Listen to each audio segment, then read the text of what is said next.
Hello नमस्कार मैत्रिणी, कशा आहात तुम्ही? मस्त मजेत ना.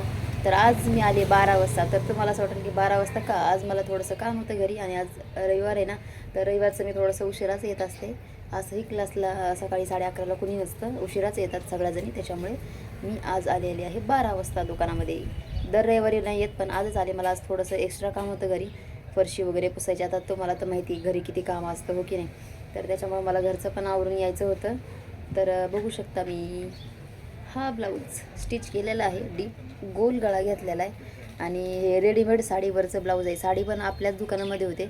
भरपूर दिवस झालं घेऊन त्या ताईंनी साडी, पण त्यांचा काल फोन आला होता की मला ब्लाऊज पाहिजे. तर मग मी हे शनिवारी नाही केलेलं, हे शुक्रवारी स्टिच केलेला ब्लाऊज आहे. कारण शनिवारी मला तो जो मी रात्री दाखवला होता तुम्हाला ग्रीन कलरचा, तोच एक ब्लाऊज झाला आणि 10-12 ब्लाऊजची कटिंग केली होती मी.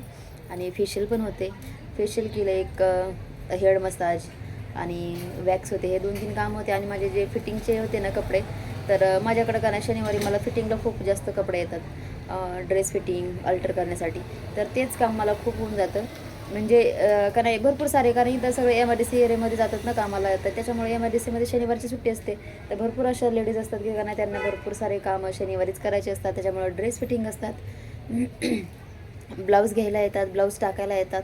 आणि हे आपले ॲब्रोचे वगैरे हे गिराईक वेगळेच, आणि शिवणकामाचे गिराईक वेगळेच, माझे क्लासेस वेगळे. तर त्याच्यामुळे वेळ नव्हता भेटला. तर हा शुक्रवारी गेलेला आहे आपण स्टिच ब्लाऊज. तर गोपीबाई स्लीव शिवलेल्या आहेत. तुम्ही कशा शिवतात मला नक्की सांगा. आणि मला तर एवढा आवडलेला आहे ना हा ब्लाऊज. तर साडी माझ्याकडचीच आहे. तर बघू शकता तुम्ही, एक नंबर ब्लाऊज आलेला आहे. याची फिनिशिंगसुद्धा बघू शकता तुम्ही, एकच नंबर. तर याची शिलाई तुम्ही किती घेतात मला नक्की सांगा कमेंट बॉक्समध्ये.